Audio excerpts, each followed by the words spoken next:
agendanya hari ini seperti kami sudah sampaikan bahwa kita akan menambahkan bukti terkait itu. Ada beberapa bukti yang diduga ada unsur yang mendanai ya, yang mendanai, dan juga ada juga yang mungkin di situ kita lihat ada juga yang mensponsori, mengatur, dan juga ada beberapa capturean. Terus kemudian ini masih diduga ya, tapi kita hari ini mengumpulkan bukti, makanya hari ini Katasi sama Habib ingin menambahkan.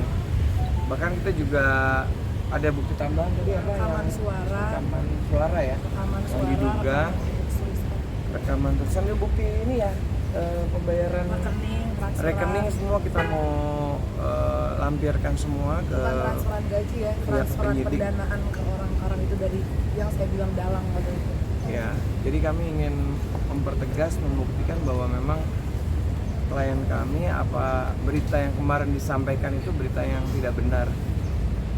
Transferan itu terhadap kemarin korban yang 2 itu? Ya, saya nggak berani sebut, tapi yang pasti kita menambahkan bukti terkait bukti siapa ya. Diduga ada yang mendalangi, diduga ada yang mendanai, dan juga diduga ada yang juga merencanakan semua ini yang akibatnya mencemarkan nama baik klien kami.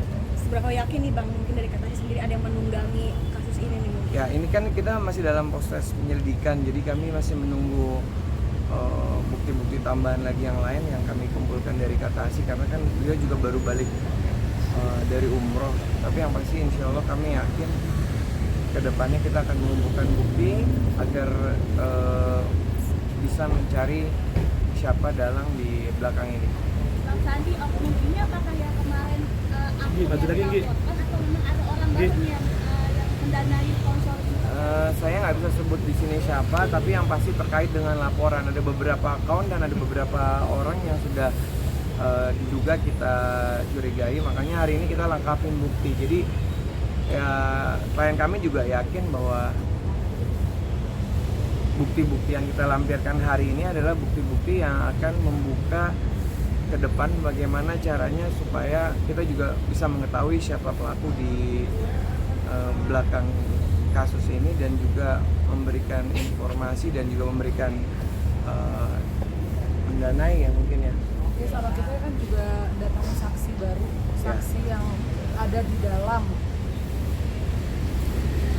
Ya, pokoknya dia di dalam itu semua karena jadi saksi.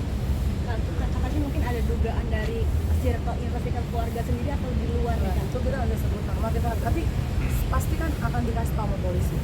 Mungkin teman-teman bisa lebih lanjutnya bisa tanyakan ke pihak penyidik atau ke Humas apa saja bukti yang sudah kita siapkan dan kita lampirkan, dan juga kita dalam waktu dekat juga akan memberikan bukti-bukti tambahan lagi termasuk saksi. Jadi mohon doanya teman-teman supaya ini kebenaran bisa terbuka, jangan sampai klien kami nama baiknya juga tercemar.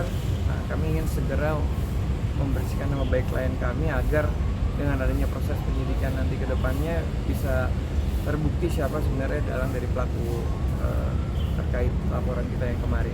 Semua masuk dulu. Penambahan pasal katanya kan ada yang termasuk aliran dana segala macam yang dimaksud. Sementara kita baru ngajuin bukti, kita mengajukan bukti dan saksi, tapi yang diduga itu kami sudah ada mendapatkan gambaran dan juga informasi dari Katasi dan dari Habib. Atau mungkin yang dilaporin juga selain akun ya, selain akun yang orang-orang yang dilaporin orang terdekat atau Belum, nanti kita lihat proses penyelidikannya.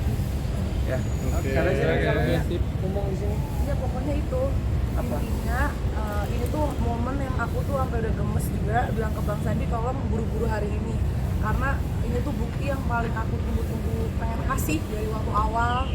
Cuman ya emang kita butuh kesabaran karena kan kita juga kerja kan nggak sendiri, ada pihak kepolisian juga butuh ngumpulin semua orang-orangnya, saksi-saksinya dipanggil.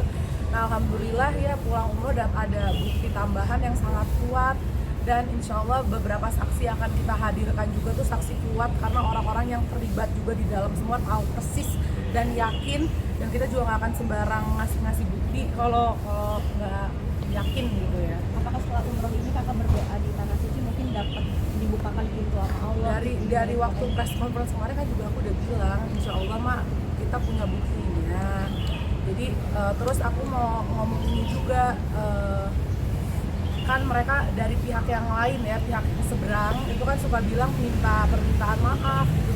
Sebenarnya kalau disadarkan dari awal, saya sama suami aja itu dari awal langsung minta maaf, coba dicatat ya. Jadi kalau mereka ceritanya minta maaf itu bohong, saya udah minta maaf dari awal, mereka emang bukan minta maaf maunya. Sekarang mungkin, setelah oh ternyata mau ketahuan baru mau nyuruh apa sih, mau minta maaf udah telat dong namanya. Jadi ya mereka udah maju, kita juga maju sekarang. Sekarang tuh udah nasi udah jadi bubur gitu loh Mbak. Kalau mau pakai ke keluarga minta maaf udah telat, udah dari awal kita juga udah minta maaf. Cuman kan nggak dihiraukan, malah semakin membohong, membabi buta semuanya. Jadi sekarang ya kita selesain secara hukum, secara jujur, secara benar. Makasih maksud dari mereka itu yang makasih maksud itu yang orang-orang yang dijatakin sama Ya pokoknya Iya, nggak ngerti lah siapa maksudnya. Cuma ini satu tambahan buat teman-teman di luar sana begini, Kak, ke tanah suci buat tambah ibu bakat atau apa, alhamdulillah sebelum ke tanah suci semuanya sudah dibukakan, nomor 1. Nomor 2, terus kenapa kakak tidak bawakan semua ke baik? Kalau kita mau barbar dari awal lempar ke publik semua yang kita punya, selesai. Cuma kan tujuan kita bukan untuk menyelesaikan secara kemenangan dan versi kita pribadi atau versi sebagian netizen, tapi kita pengen benar secara hukum. Dan kalau benar secara hukum, prosesnya walaupun kita bermasalah sama satu orang, tidak bisa semuanya kita lempar ke publik menentukan. Itu tidak mau menyelesaikan secara hukum.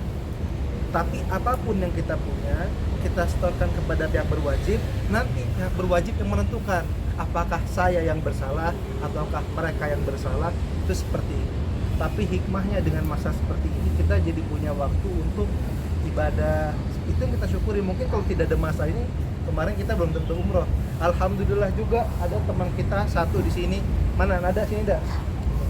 Ini alhamdulillah salah satu orang yang keluarganya sama tim Katas yang baru iri. Kak, kakak kok bisa dalam setahun sampai 2 kali umroh? Kenapa bisa begini? Sini dah. Berkahnya sabar. Dia waktu kerja di kita sering nggak disuruh berhenti sama tim yang lain? Kalau nggak berhenti dibilangnya apa?